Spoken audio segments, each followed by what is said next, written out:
Hey everybody, thanks again for coming to Farm this weekend. Thanks for being here tonight. Hope you all enjoyed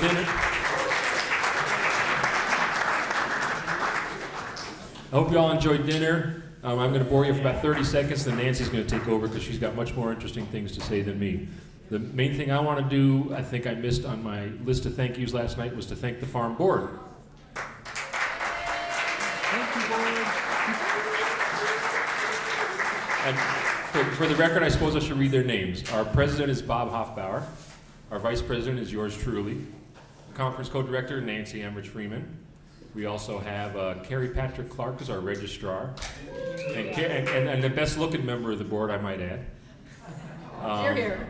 Randy Steika, who does all kinds of stuff and is working CD sales, etc., is a member of the board. And RJ Cowdery, who couldn't make it this year, but RJ is also on the board. I think I remembered everybody. So, Nancy, take it away. Thank you.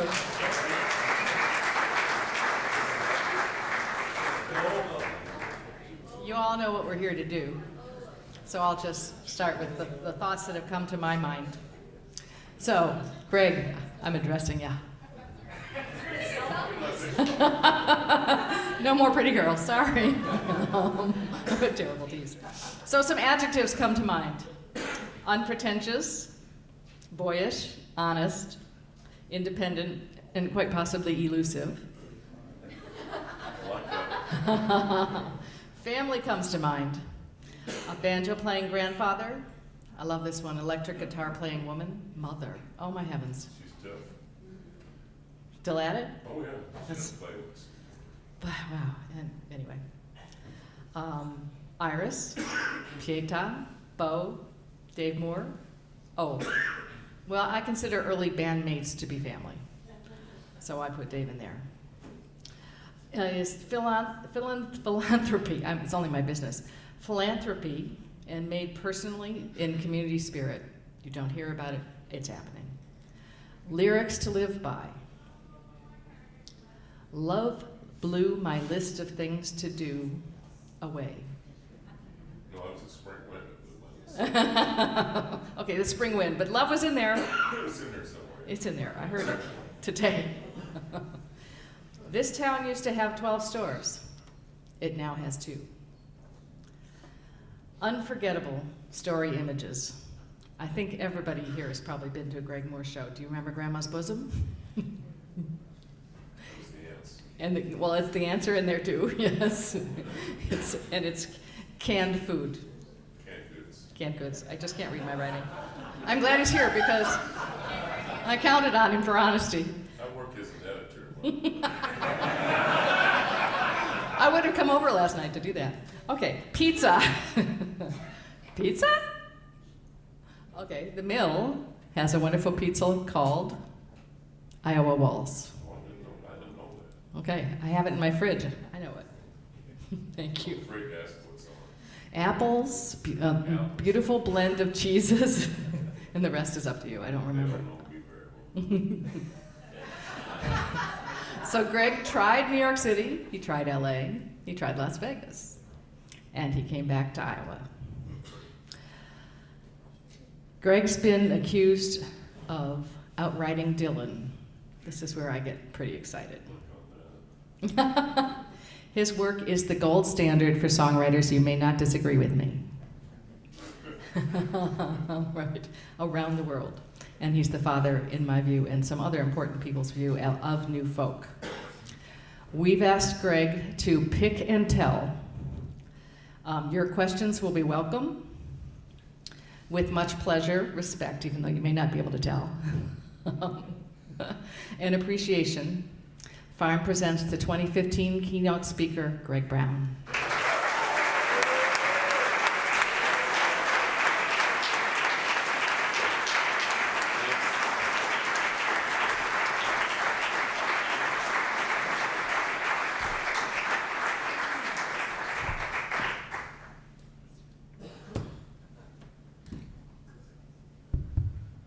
Well, I have a bad cold. You probably won't be able to tell. I'm glad to be here. I'm not even sure what a keynote speaker is, to tell you the truth, but I'm going to sing a few songs and talk a little bit, and then if anybody has questions, I don't know. I'm really pretty out of it as far as the music scene goes, but I was pretty out of it even when I was in the thick of it. So, but I'd be glad to answer questions in a little while.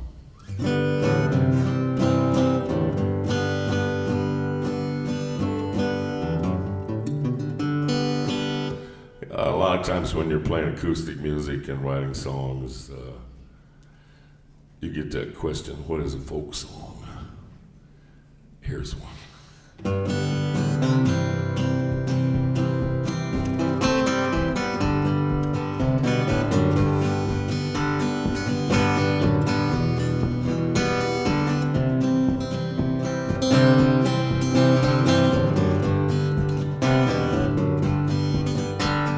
Gather round with children,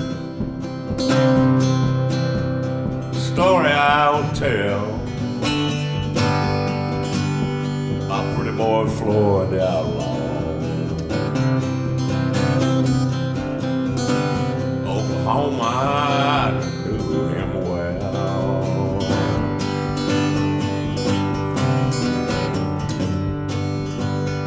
He was in the town, Shawnee, Saturday afternoon. His wife beside him in the wagon.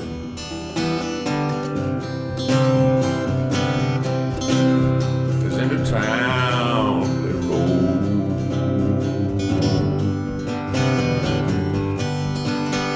When the deputy sheriff approached them in a manner rather rude,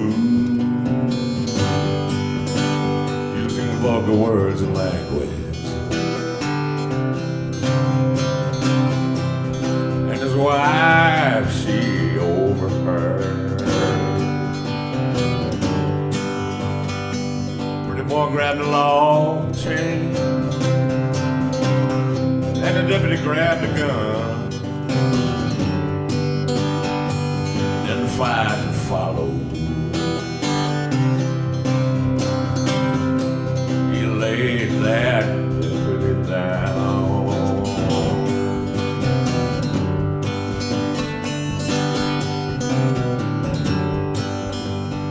And they took to the hills and hollered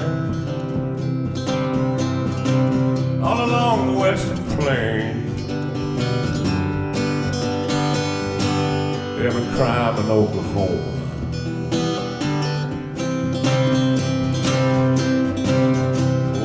added to his name. But there's many starving farmers, same old story told, how the outlaw paid their mortgage, saved their little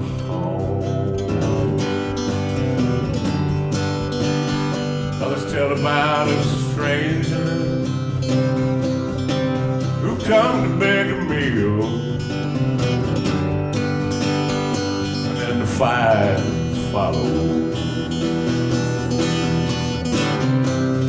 He left $1,000 bill.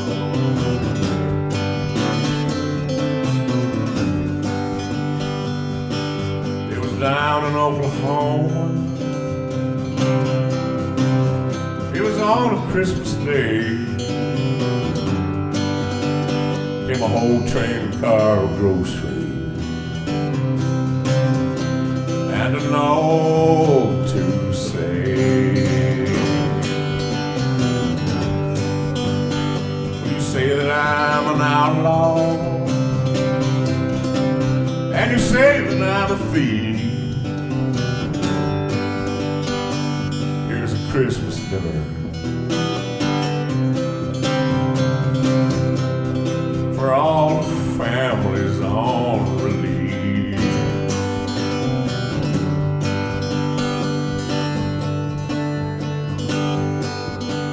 Well, it's through this world I travel, I meet lots of funny men. Some will rob you with a 6-gun. Some with a fountain pen.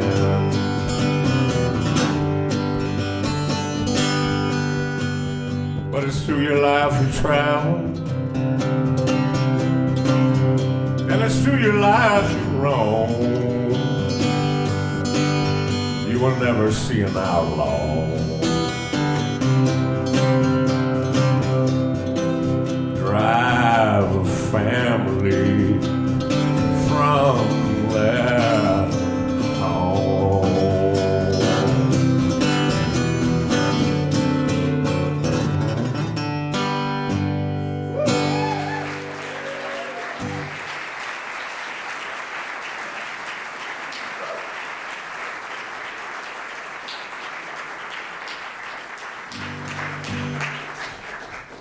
I don't know how many of us will be here if it wasn't for Woody Guthrie, really. I remember at one time I was playing out in California, some little community hall, a little tiny town up north of the Bay Area, just a little ways. This old boy was there, probably in his 80s, and he invited me to stay at his place. He said Woody Guthrie used to stay there, so of course I went.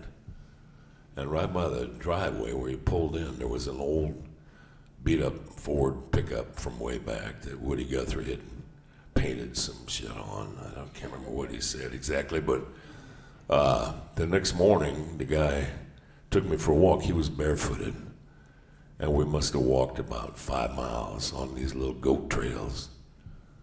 He was barefooted, and I was about 32 or something. But I could not keep up with the guy. I finally had to say, hey, let's sit down here for a minute, buddy. He told me some more Woody Guthrie stories. Always been a favorite of mine. Kind of a high water mark, or whatever you'd call Woody Guthrie. There's a lot of them. Well, I spent my life pretty much trying to be a musician. It took me about 10 years to make a living at it, 10 or 12. And a couple of things that really helped me on my way was right here in Iowa. There used to be a program called the Iowa Arts Council. They're still there, but they're of course they've been gutted like everything else that has any beauty or compassion to it by the government. But it was a great program, and it was a group of about 7 or 8 artists. We went around to little towns, of which there are quite a few in Iowa. Actually, there's quite a number of them. And I've been in a lot of them. I think if I remember right, the population had to be 1,000 or less. And we would go around. There was like a painter and a poet and a dancer and me and various artists. We went around to these little tiny towns, and we would teach for 2 days. And the first night we were in town, little towns like Woodburn and there's a million of them. What's that one out in western Iowa? All the streets are named after Shakespeare plays. Stratton, of course. We'd go to all these little towns, and the first night we would do our show, and then the second, we'd have had classes that day, and then the next day we gave more classes. And then the second night, the show would be the people in the town, what they painted, the dance they learned, the song that we wrote. It was really a beautiful thing, and it was a big thing for me because performing came very unnaturally to me. I liked playing and singing a lot from the time I was little, but being an entertainer, you know, an 8x10 glossies and shit, it just didn't sit that well with me.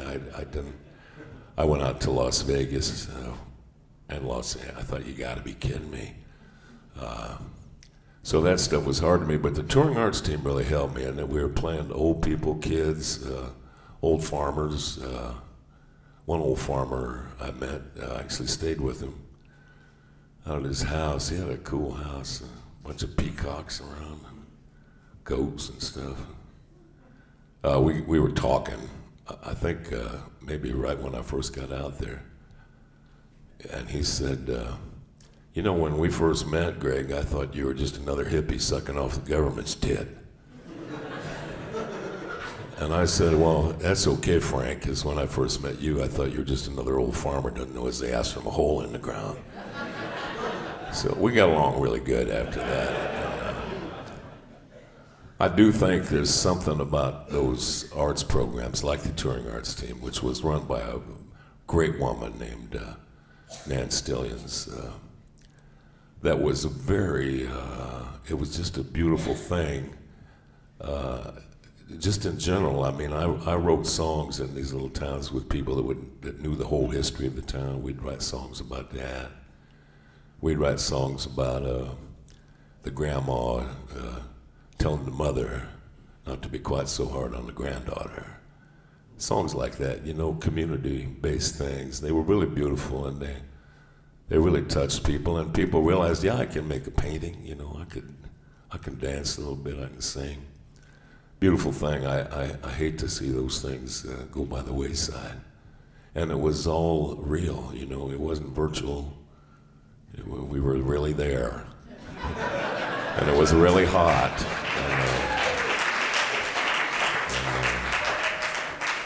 When it thunderstormed, it really did thunderstorm. And, it was good. I liked that. And I think for me as a performer, I might never have left Iowa, really, or Missouri. Or Kansas. I grew up in all three of them, but I tried the entertainer songwriter thing for a while, and I was getting pretty tired of it, to tell you the truth. I thought this ain't really going anywhere.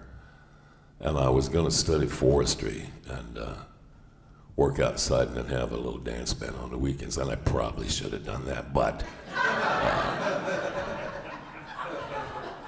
I ended up doing the Prairie Home Companion radio show up in St. Paul for a couple of years, and that's really what made it possible for me to tour around the country, because any little town I'd go to, whether in Massachusetts or Oregon, there would be some people that hadn't heard that show, and of course they expected me to kind of be a slightly different version of Garrison, and so a lot of them were pretty damn disappointed.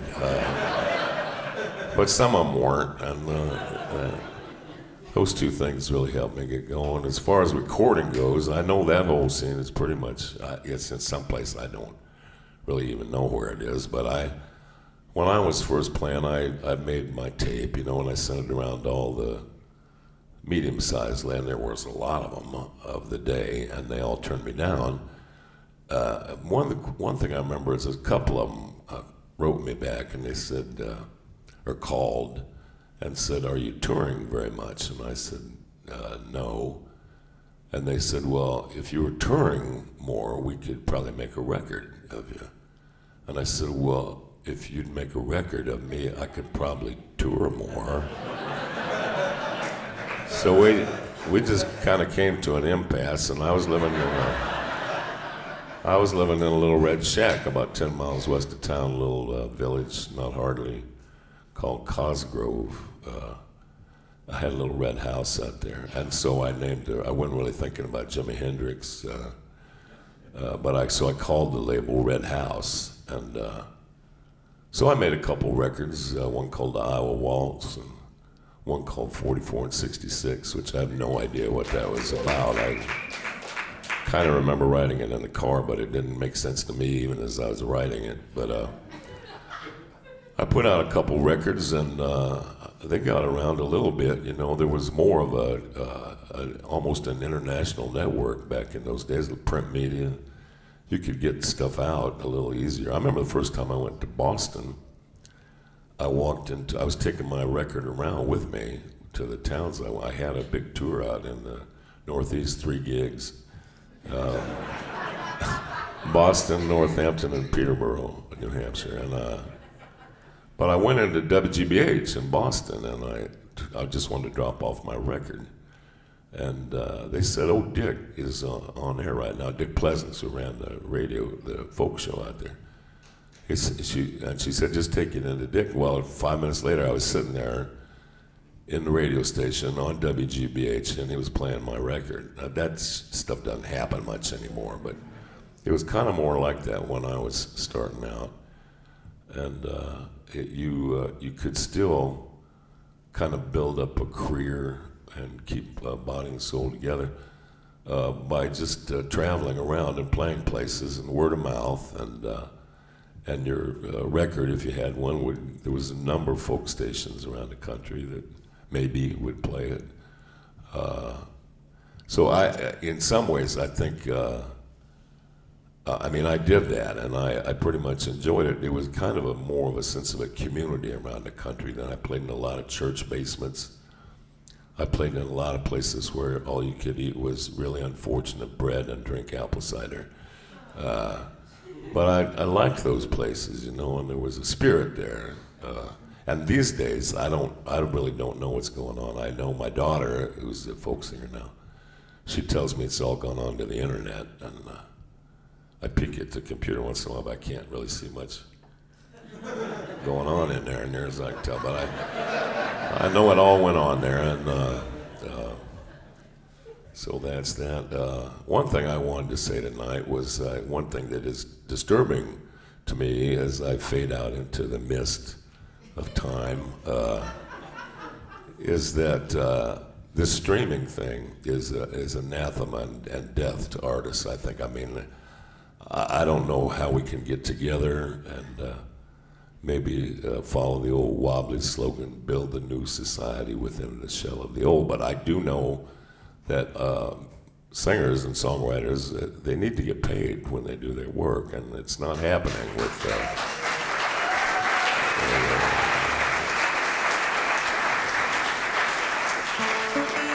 it's not happening with recording these days, and I'd like to see the Folk Alliance turn into some big nationwide union. Although I have a terrible feeling that if we went on strike, no one would notice. But I really do think that this whole thing that's going on with streaming and with musicians being paid virtually nothing. I don't know. When I was coming up, you would go do your gig, and most of the time you get paid, and you'd have your records. Back then it was records, and then it was cassettes, and then it was CDs.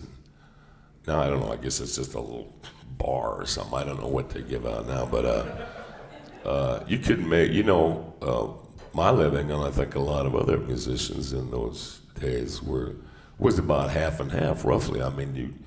If you had your records out there and CDs, you could make money, and you didn't have to pay the band or put gas in the truck or anything like that to do it. So I don't know where it's all going to go from now on, but I do know that music is of any form really is beautiful and vital. It's a vital thing for our lives. I think it certainly has helped a lot in my life to sustain me, keep me going. I can be feeling pretty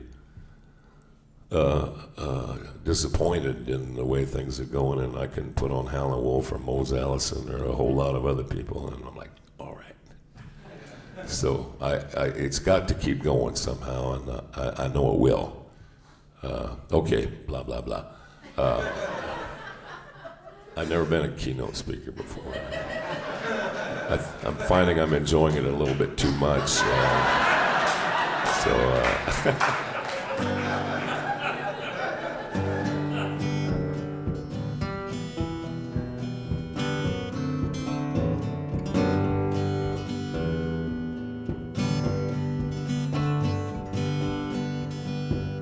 Down by the river my junior year, I was walking with my girl.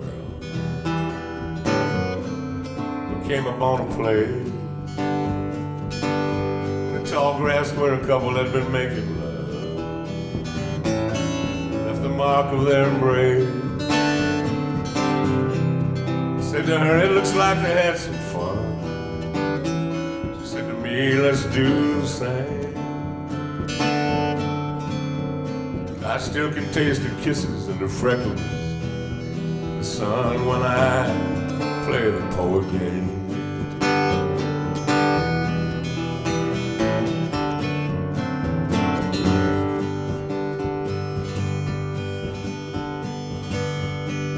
Down in the hill country in the year 22, a man went off to meet his future bride.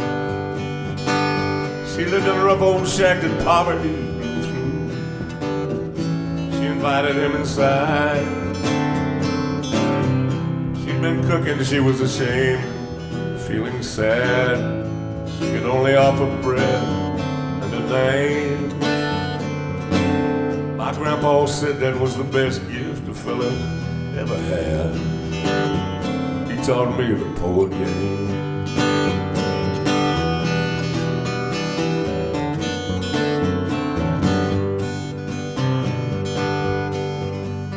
Well, I had a friend who drank too much, played too much guitar.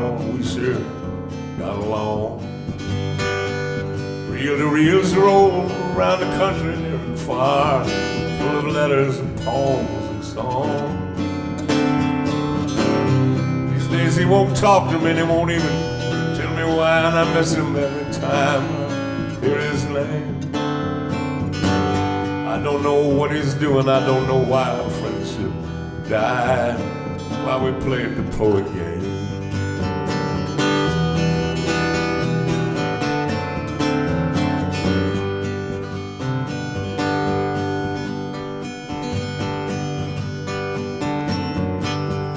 Well, the fall rain was pounding down on an old New Hampshire mill, and the river rolling wild and high. I was talking to her while leaves blew down. In a sudden chill, there was wild in her eyes. We made love like we'd been waiting all our lives for this. Strangers know no shame.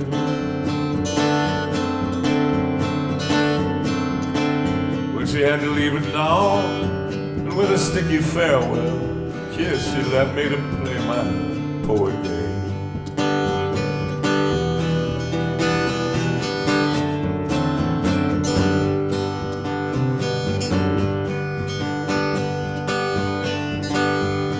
Sirens wail above the fields, another soul gone down, another sun about to rise.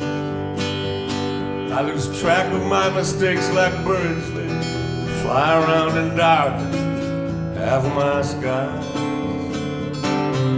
To all of those I've hurt, I pray you will forgive me. You will freely do the same. So many things I just don't see with my eyes, turned inside, playing the poet game.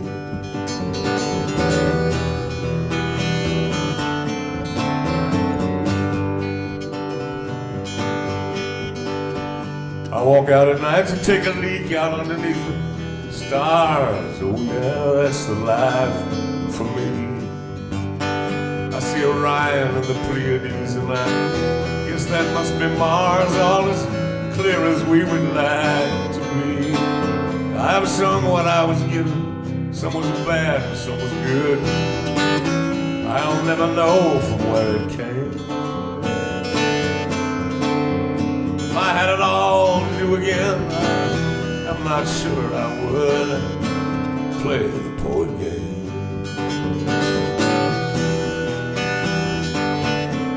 Play the poet game.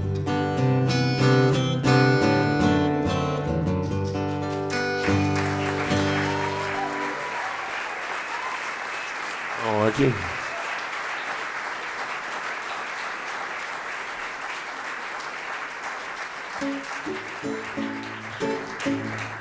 I missed out today. I was supposed to be on a panel and talking about the church and music, and I thought it was tomorrow. So I apologize for that. I would like to say a few words about the church and music. It's an endless theme in American music. I mean, Aretha Franklin, Son House. I mean, it just goes on and on. So much music is started in the church. I'm fascinated by the fact that Jimmy Swaggart and Jerry Lee Lewis are first cousins. It's a beautiful thing. And Son House, the Reverend Garrett Davis, a lot of different musicians, Hank Williams, one of the saddest Hank Williams stories I ever heard was Hank was getting down pretty far, and he saw Minnie Pearl at a show at the Grand Ole Opry show, and she asked him how he's doing, and he said, because he was supposed to do, he was going to do I Saw the Light on that show, and he said, Minnie, there ain't no light. And that's sad. God, I'm sorry I said that. But I mean, the connection between the church, like in my case, I was raised in the Pentecostal church, as was my wife. I'm married to Iris DeMint, and she's out in California tonight. We both grew up in the Pentecostal church. And with that music and with that style of preaching, which I loved. And my dad was the preacher. He was an unusual Pentecostal preacher, and then he spoke in tongues and he laid his hands on people and stuff, but his message was all of love. He wasn't one of those people trying to scare people into heaven or damn them to hell, none of that. Well, that's probably why he ended up as a Baha'i at the end of his life, I imagine. That's true. He did, but I love that music, and I love the spirit that would be in the room, and I love the spirit that's in that old church music. It's not if you get hung up on words too much or on doctrine and things, I suppose you can not like. I grew up with those songs, and they had so much spirit and so much life in them, and there was a feeling of getting through, getting over, which was not necessarily about heaven so much as it was just getting on through life with some spirit and some compassion. Beautiful songs. That was some of the first music. I was just a little boy when we were in that church, and then my mother's folks down in southern Iowa, down out in the hills, just far enough away from Ottumwa. If any of you know that town. But there was music all the time there. Grandma played the old pump organ, Grandpa played the fiddle and the banjo. All the neighbors would come around. My uncles all played guitars and mandolins, and that little house would really rock. Old country tunes mostly, Appalachian type of. I think most people came into southern Iowa really. My grandpa was a railroad guy, worked on the old steam engine line. And then when the diesels came in, right around World War II, a lot of those steam locomotives, they did not like the diesels. I guess we don't like new technology, I guess, very much, do we? But my grandpa would say about the diesel, oh, you just turn them on, they go. There's no, the old steamers took a lot of tending and stuff, you know, and, they had a relationship with those steam engines. But a lot of those guys who came over there, and whole families who came over, a lot of them came over from the South. I know in the case of my own family, through Virginia and on over into Tennessee. And southern Iowa was all coal mining, soft coal mining country back then. It's not like this GMO, whatever, agribusiness thing that we have now in most of the state of Iowa. It is hilly down there, and the dirt's pretty poor. But there was a lot of soft coal down there, and a lot of mining people and railroad people came over and brought their fiddles and banjos and those old mountain songs with them, and that was most of the music down there. That plus whatever they picked up with the Grand Ole Opry. Real thumping kind of songs, you know, rough and ready songs, beautiful songs. And I would play those family jam sessions from the time I was a little tiny boy. But I think that music came over into that part of the country. There's almost a line in Iowa where you get down there just to the southern tier counties, and it's I heard a joke about if you did something with the counties of northern Missouri and Iowa, you'd raise the IQ of both places, which I never understood, being from southern Iowa. I don't have a clue what that joke's about, but the country is a little more like that. It's I really like it. Those are my two favorite parts of Iowa, that southern tier counties, and then up in the Driftless in northeast Iowa. Neither place where you can bring in combines that are bigger than this hotel. But anyway, I don't know where it's going. I wanted to get back to church just a little bit. So I grew up with that kind of hillbilly music and then church music, and I loved both of them a lot, as does my wife, and she has stayed a lot closer to church music than I have. I'm one of those guys that left the church and went across the road to the bar. And I kept meaning to get back to church, just like Son House did, and I would get over there once in a while, but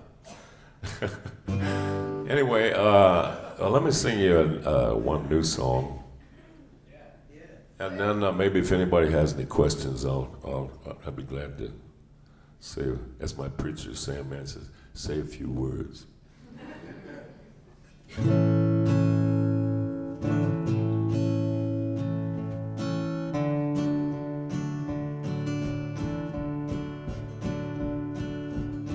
Sitting here in an old motel, giving TV the finger. Ain't none of us doing all that well, but still we like to linger. One more song for the bang, the gong, and I'm hoping that this hurt will not follow me on my journey when I go down to Dirtville.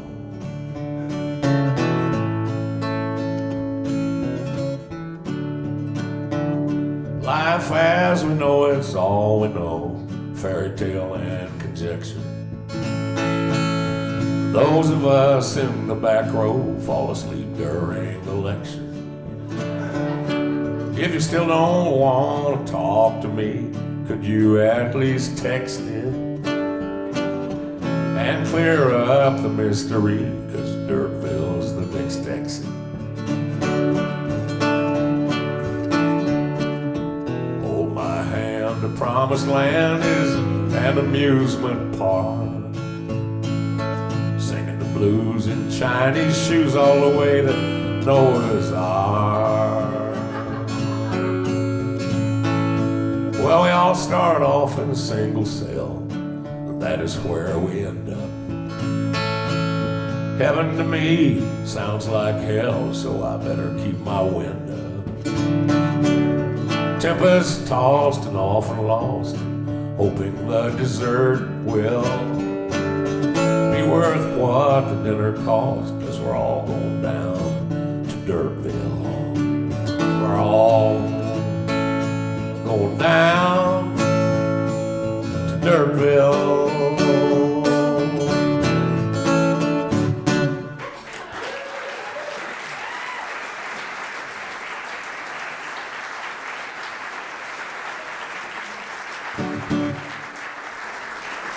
Oh, thank you. Does anybody have anything they'd like to ask about? I don't know much about the music business, but I'll try, or about song, anything you want to ask, really within reason. We'd like to answer. What are y'all, shy or something? Or are you sleeping? Here, I have a question. Could you remark on your songwriting process? I don't have one.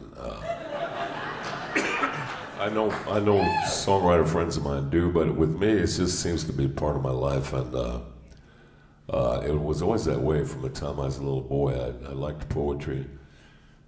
My mother would read poetry to me, and I was hearing all this music, and I just started making up little poems and songs, and I just never stopped. But I don't really have any method. The songs drift in, and sometimes it's really easy to get them, and sometimes, like a song called Rex Ross' Daughter I wrote, that took me weeks, and I had like a notebook full of different lyrics for it, so you never know.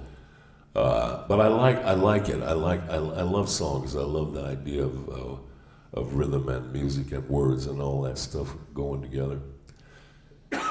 Excuse me. I think it's just a beautiful form, and I've never tired of it. But I have no idea how it works. My friend Farron used to say if I knew how I was doing it, I'd be doing it now. I do notice one thing about when I'm songwriting, all my senses wake up, and I notice things, I see things, I hear things that I wouldn't ordinarily hear or see or pay any attention to. But when you're in that place of creativity, it seems to me like everything kind of wakes up in you. for a while, and I love that for a while. Then I get tired and I shut down and go around my business, you know, and then it happens again later. But it's a lot of fun. I'm not. Some of my friends who are songwriters, you'd think they were going to the dentist when they talk about songwriting. Oh, it's so hard and all this, and I'm sure it is, you know, but very rewarding. But for me, it's always been. I like to get in there and wrestle. You know, if I get a difficult song going, I just say, "You are going down."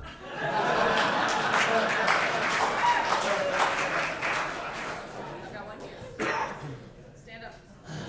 Yes, are there any songs you wish you had written? Oh God, yeah. I'm King B. Should have written that. I'd like to write. I would like to have written Hellhound on My Trail. Oh, I'm not sure I would have wanted to go through what Robert had to do to write that, but I'm just thinking of songs I love now. I can't really imagine myself writing any of them, but there's a lot of beautiful songs. Let the Mystery Be. You know, there's a bunch of them. You know, The Old Rugged Cross is not a bad song. There's so many of them. I mean, most of the ones I hear, I wish I'd have written instead of the ones that I did, actually. But, you know, I think songwriting is, in my experience, is kind of a gift that we receive, and it seems to me it's our job in a way. If we have that ability to get into it and come up with something.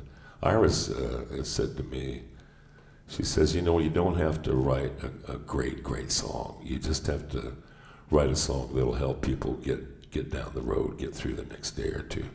And I think there's a lot of wisdom in that.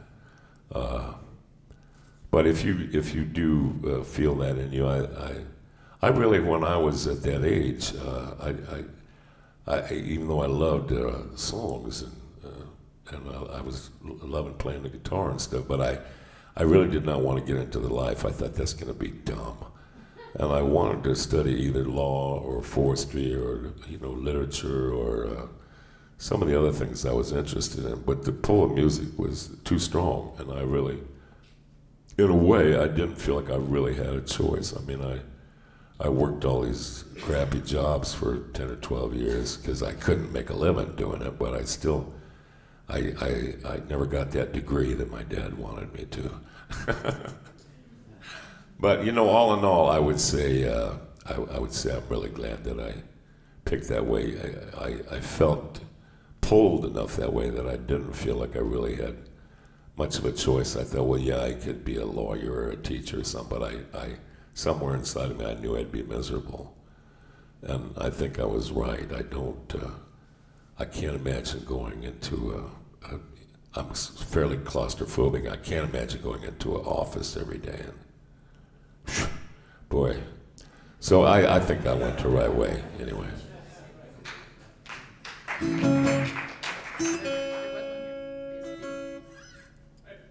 Hi. Nice place you got here. Oh, thank you. Thanks a lot. Yeah, it's a lot of atmosphere. As you make tours not only to traditional venues, but also to visit the farmers and the kids and the older folks where they are around the country, could you speak to not just how the people reacted, but how the people reacted to not only you, but also to the music and different kinds of music in different regions around the country? I have never, I think I know what you're asking, and I have not noticed as far as the real reaction to music, my own or other people's music, I haven't noticed a real lot of difference in what I feel is the way people receive music and react to it. Now, in New England, you could play and you could think everybody died.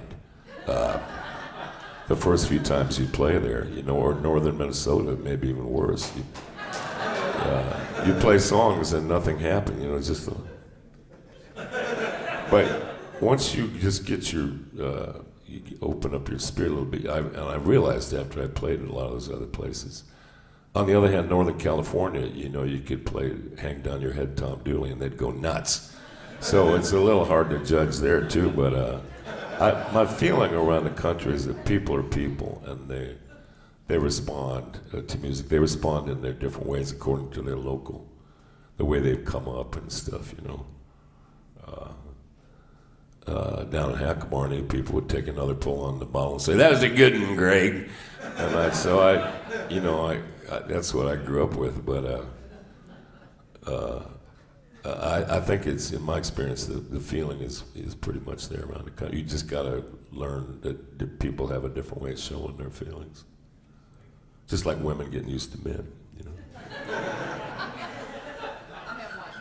Maybe not quite that radical. Now that you claim to be touring less, I am now. and I imagine you're seeing a lot more family, but I suspect you have other things, intentionality ahead of you. Well, I don't know. You know, I never thought the purpose of life was to just work, and have a bunch of accomplishments. I think we were probably put here to, as much as possible, enjoy ourselves and not take things too seriously. And I think it's our idea that this life is supposed to be leading somewhere else, you know, to something grander and bigger and some huge reward. I think that's really messed us up as a species, because if you just look at our Earth and the places where it's not spoiled, and you think how good it is to love somebody and to have friends, and to be able to catch and eat a brook trout.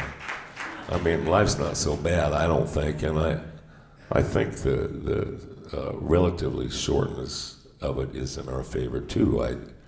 I think a lot of people who want to live forever, when they hit about 117, 118, I think they'd be like, yeah, shit. So I have been writing songs, and I probably will, although making a CD now is kind of a fool's errand. I mean, that's what everybody tells me. Nobody buys them and stuff, but I like them. I don't like them the way I liked records, but I've warmed up to CDs a little bit. I heard cassettes are coming back. I love cassettes. I love cassettes. I love the way you leave them out in the car too long, and they do their, I miss those sounds, but I plan on, you know, as long as I hear songs drifting in, I will, because I enjoy the process of it. I will keep writing them, and I'll probably do a little recording. And I think my plan now, I have a few gigs around the country, but after that, I'm planning on just doing gigs that I can drive to in the Midwest just do a few a year, you know, just to stretch out my legs a little bit. But that's my plan, much as I have one. So we're the lucky ones. Yeah, you'll be. Oh, here he comes again. Can't go to California, no. One over there. Thank you. Greg, one of my favorite songs of yours is Sea Hotel. I sang Oh, it with kid my- song, yeah. The Sea Hotel. Good night. Yeah, I sang that with my daughter and got on a cassette, her singing the second verse, and I gave it to her on her 18th birthday. It was magical for me. Oh, great. But Yeah. I'm curious as to that whole CD and how that came about. Yeah, I was working. That was most of those songs on that record. I was working still for the Iowa Arts Council, and I wasn't doing the touring arts thing, but there was another great program here in the state called Artists in the Schools, and that's gone now too, I believe. But I would go into classrooms around the state and stay for 5 days, and I would give a little presentation on some of the styles of American music. I'd play a little blues and country and so forth. And then we would write a song, you know, and a lot of those songs on that record were written with, I'd say, second, third, fourth, fifth graders before they get kind of self-conscious and stuff and are afraid somebody's going to think they're dumb. I can remember walking into those classrooms and saying, "Anybody want to write a song?" Yeah! They were so full of juice at that point. And most of those songs were written. I just got a really beautiful book, and I don't know who sent it. It was a woman somewhere. There was another song, I think it's on that record, called Young Robin. I'm a young robin, but, you know, I want to fly. I know I could fly if I wanted to. It's a pretty little song, but somebody sent me a beautiful book that they made out of that song. I often wondered if it was somebody that was around back there when that was written. But yeah, I had a good time writing those songs with those, the Bathtub Blues. There was a bunch of them, yeah. There was another hand over there? There, up. Come ahead. You mentioned the word happy body a little while ago. You did an album with my friend Dick Finney. Oh, Dick, yeah. How far back does that album go? That record was made, I believe, in 1974. Okay. Yeah.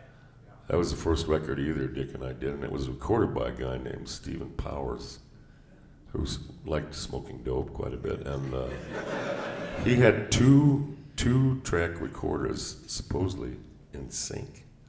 These were in the early days of that kind of, and it was a place called the Charlotte's Web in Rockford, Illinois. And, I played mostly piano back then. I didn't really play. I mean, I played guitar, but Dick played guitar and I played piano. Is Hackabarney a place? Yeah, Hackabarney is. You wouldn't find it on a map, but down in southern Iowa, it's about 20 miles south of Fairfield, down in that country. And back then, and I think this was more of a thing of the South and on up maybe about that far, but there were place names back before there were many towns. Little areas in the countryside would be Hackabarney, right next to Turkey Scratch was the next one over. And you would say, oh, so-and-so, he's from Hackabarney, and you would know within, let's say, 2 miles, roughly, 3 miles maybe, of where that was. So that's that. And my grandpa always said they asked my grandpa about that once, and what does Hackabarney mean, Harold? The Iowa Public TV years ago did a little TV show on the music down in that area. And they asked Grandpa on camera what was the meaning of the word hack. He said, well, just a tail end of nothing. He was quite a guy. Yeah, well, we're probably about out of time, aren't we? Yeah, you better pick that pickin' you were just starting. Huh? You pick that pickin' you were just Should I starting. sing one more song? Okay.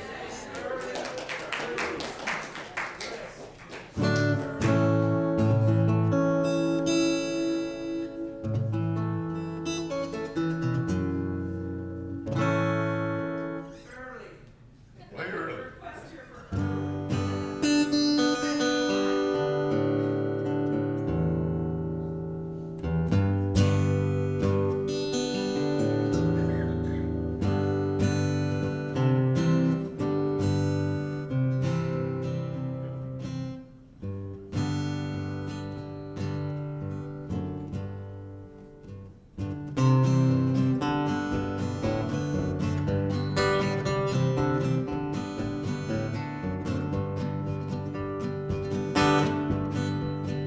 People in their silver cars driving around the Golden State,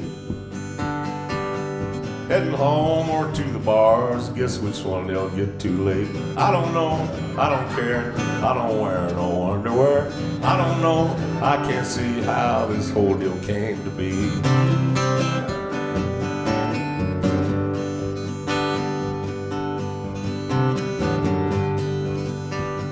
Men and women are just the same. The Brooklyn Bridge is worth a buck. A rose by any other name still has thorns and you'll get stuck. I don't know, I don't care, I don't wear no underwear. I don't know, I can't see how this whole deal came to be.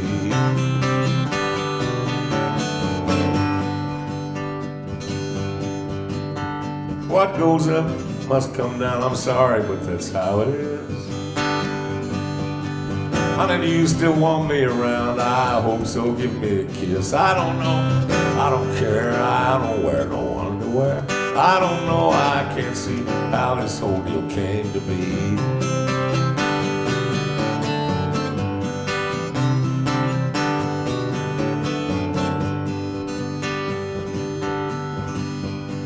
Good night, everyone. It's time to go home and lie down. I hope you had a little fun. With any luck, I'll see you around. I don't know, I don't care, I don't wear no underwear. I don't know, I can't see how this whole deal came to be.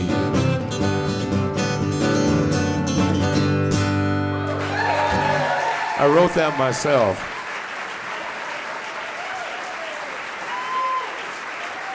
Thank you all very much.